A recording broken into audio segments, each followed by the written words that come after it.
안녕하십니까. 둔산동 Q&A 공부방 동화생입니다.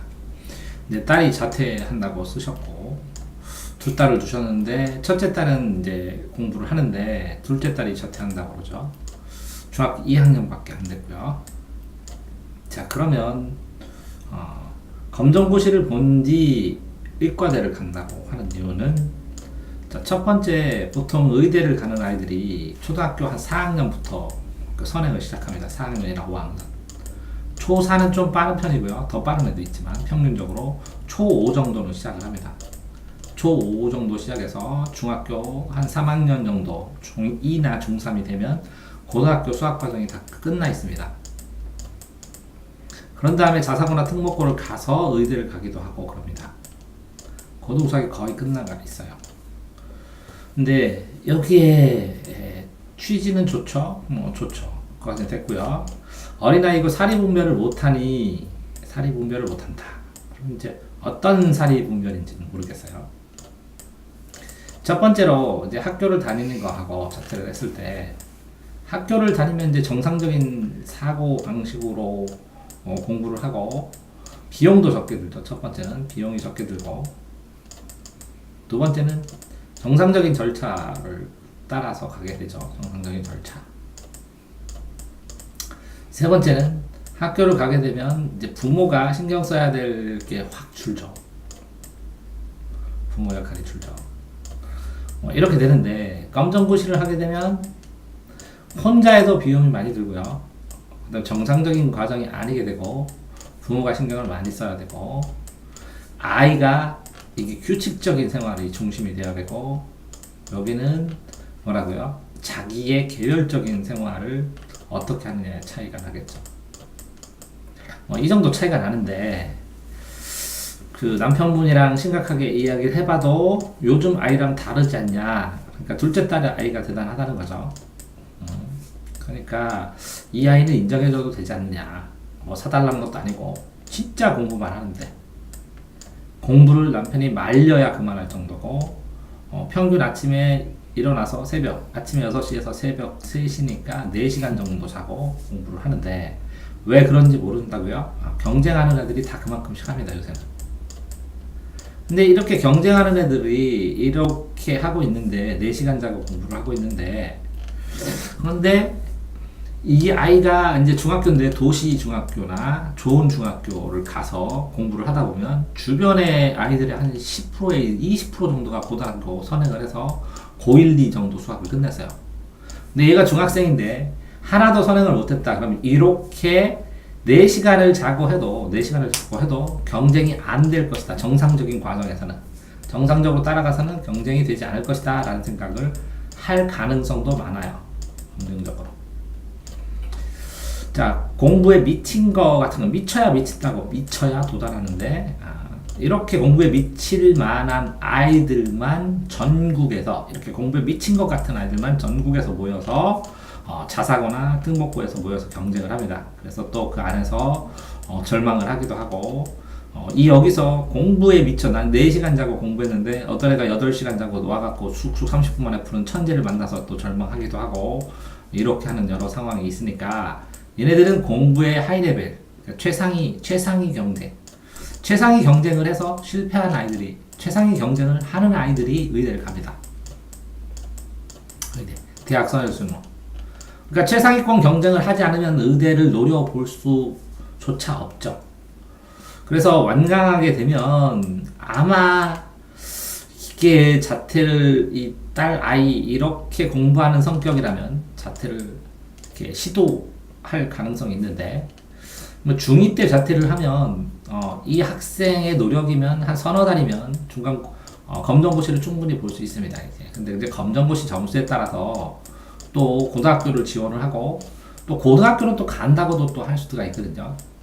그러니까 차라리 고등학교 때 자퇴한다고 하는 것보다 지금 해주는 게 더 좋은데 문제는 첫 번째 자퇴생들 항상 고민하는 것처럼 자퇴 후의 계획 어떤 식으로 짤 것이냐.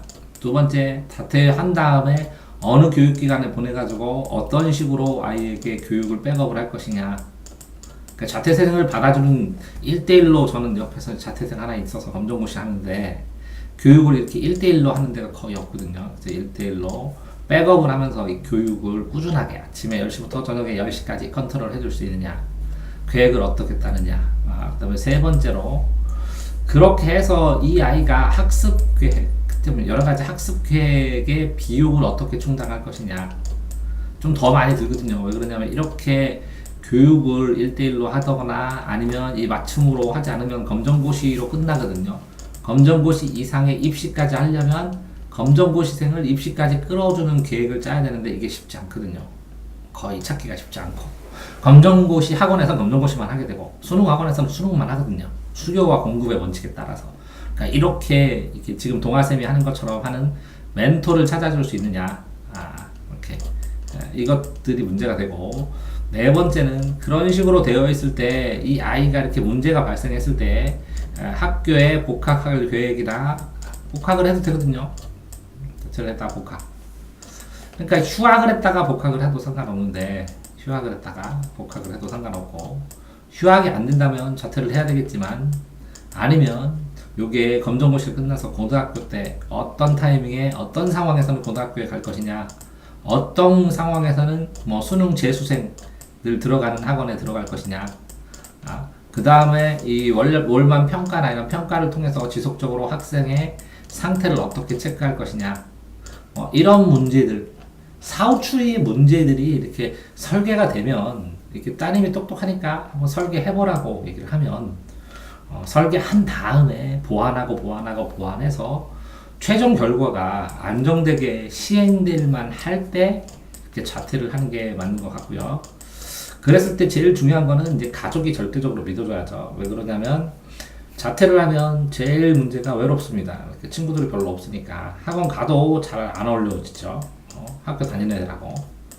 그러니까 가족이 이렇게 마음으로, 음으로, 양으로 뒷받침이 돼야 되는 게 첫 번째고, 두 번째는 그래도 이 검정고시 하는 이 학생하고 같이 공부할 만한 멘토가 하나 있는 시스템이 가장 중요한 것 같고, 멘토 이야기하고 숨 쉴 구멍은 있어야 되잖아요. 그다음에 세 번째는 그렇게 공부하는 것을 피드백을 받고, 이렇게 피드백을 받고 이것이 이제 맞게 하고 있느냐를 항상 누군가 체크해주는 그런 게 있어야 된다는 거죠.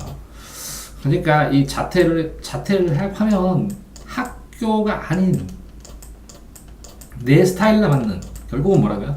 그 자퇴한 학생, 그 학생에 맞는 교육기관이나 학습 시스템을 구축할 수 있느냐, 이게 그러니까 혼자 자습해라 이건 말도 안 되는 거고, 구축할 수 있느냐, 이렇게 구축할 수 있느냐, 이것이 요건이 돼서 이게 확실하게 학교 생활에 를 포기하는 대가로 충분히 가치가 있다고 판단했을 때 하는 게 아이의 안정감도 맞고 A의 학습의 연속성도 맞고, 현재 상황에서는 이렇게 열심히 공부하고 있으니까 이게 완전히 구축될 때까지는 구축하자고 같이 구축하는 데 노력을 해주면서 자퇴를 시기를 조율하는 게 맞다고 생각합니다.